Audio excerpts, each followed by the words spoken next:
Well, a pretty major backlash, a Conservative backlash underway following Jeremy Hunt's pretty uninspiring autumn statement.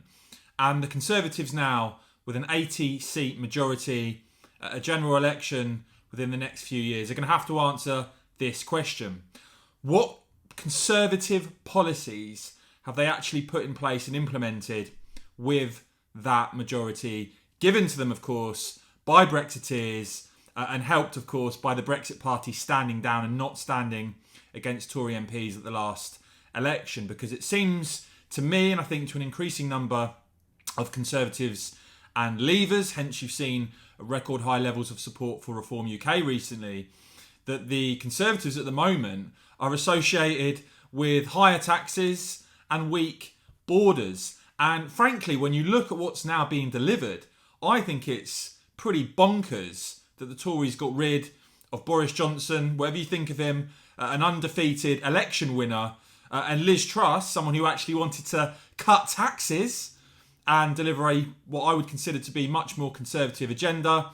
No, those two ousted, and you're left with Rishi Sunak as Prime Minister and Jeremy Hunt as Chancellor. I think the Tories may well look back at that, the ousting of Boris and then Truss, as big mistakes. Now, certainly the Mail, the Daily Mail, very scathing in their verdict on what was delivered by the Conservative government yesterday, describing it as the Tories soaking the strivers. You've got various Conservatives speaking out today, Niall Gardner there, hoping that there's a large-scale Conservative revolt in the House of Commons against tax rises.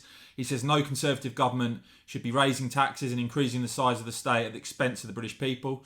Tim Montgomery congratulating the Mail on their front page there, saying he won't be voting Conservative at the next election.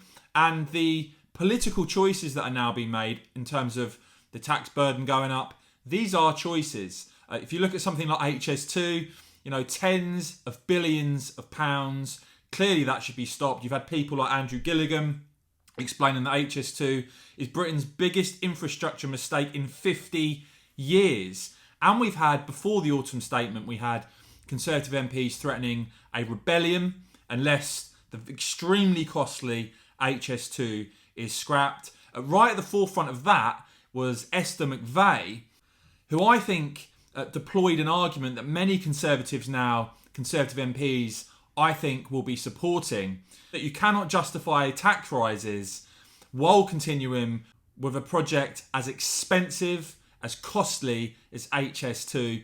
This is what Esther McVey had to say before Jeremy Hunt gave that autumn statement. Watch this and let me know if you agree with Conservative MP Esther McVey here. Esther McVey. Mr. Speaker, given that we have the highest burden of taxation in living memory, it is clear that the government's financial difficulties are caused by overspending and not due to undertaxing. Does the Deputy Prime Minister therefore agree, if the government has got enough money to proceed with HS2 at any cost, then it has sufficient money not to increase taxes? If, however, it has so little money it has to increase taxes, which is a last thing for a Conservative government to do, then it doesn't have sufficient money for HS2. Yeah. So can I gently urge the Deputy Prime Minister not to ask Conservative MPs to support any tax rises unless and until this unnecessary vanity project is scrapped? Because I, for one, won't support them. Come on. Can I thank my right honourable friend? I think I followed the various steps of logic in that question. I understand her opposition to HS2. I think we've got some very difficult decisions to make. They will inevitably involve a balanced approach. I will leave it to the Chancellor to set them out in the autumn statement tomorrow.